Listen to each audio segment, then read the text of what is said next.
ককাটেলের কিছু পাখি হয়, যেমন 15 থেকে 20,000 টাকা হচ্ছে জোড়া হয় পার জোড়া। তো ওইগুলো আমাদের কিছু উঠানোর আর কি চেষ্টায় আছি আমরা। শখ করে 4-5 জোড়া বার্জিগার পাখি পালন করা শুরু করেন সাগর মুমু দম্পতি।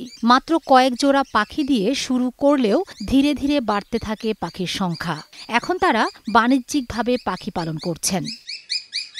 পিরোজপুর শহরের পালপাড়া এলাকার বাসিন্দা এই দম্পতির সংগ্রহে আছে বার্জিগার, টিয়া, ককাটিয়েল, বিদেশি মুরগি ও কোয়েল সহ নানা ধরনের পাখি। শখের বশে পাখিটা আর কি লালন পালন করার উদ্যোগটা নিয়েছিলাম। ভাবছি যে না, সবাই পালতেছে বা কিছু, আমরাও কিছু নিয়ে দেখি। পরবর্তীতে আস্তে আস্তে আর কি আমরা যখন দেখতেছি যে না, এটা আমরা আর কি পালতে আর কি পারতেছি বা যত্ন করতে পারতেছি, ওভারঅল আর কি আমরা সব কিছুই মেনটেন করতে পারতেছি, তখন আমরা এটা আস্তে আস্তে আর কি বাড়াইলাম। দেখলাম যে না, আমাদের হচ্ছে। বাজরিগার আছে 15 জোড়ার মতো, আর ককাটেল আছে 10 জোড়ার মতো। ম্যাক্সিমামগুলোই আর কি আপনার অর্ধেক পরিমাণে আছে ব্রিডিং পেয়ার, আর সেমি অ্যাডাল্ট আছে কিছু। স্বামী স্ত্রী দুজনেই চাকরির পাশাপাশি সময় করে পাখিদের দেখভাল করেন। ইতোমধ্যে নবীন উদ্যোক্তা হিসেবেও পেয়েছেন স্বীকৃতি। কিছু বিক্রি করছি আপনার কিছুদিন আগে, আর মাঝে মাঝে আমার বাসায় ক্রেতা আসে।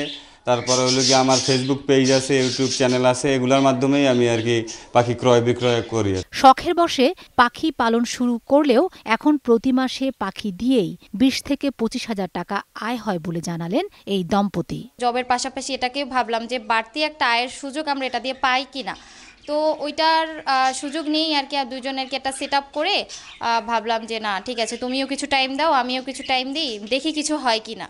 তো এখন আলহামদুলিল্লাহ আমাদের ভালোই পাখি আছে বা কিছু, আর সামনে ইনশাল্লাহ আরও বাড়াবো, চেষ্টায় আছি।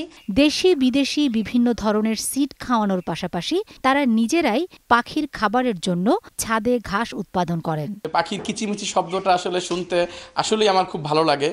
আর শখের পাশাপাশি দেখা যাচ্ছে এখন এটা একটা ব্যবসায় পরিণত হচ্ছে, মানুষ এটা থেকে স্বাবলম্বী হচ্ছে। পাখি পালন লাভজনক হওয়ায় এই দম্পতিকে দেখে অনেকেই উৎসাহিত হয়েছেন পাখি পালন করার। সময় সংবাদ, পিরোজপুর।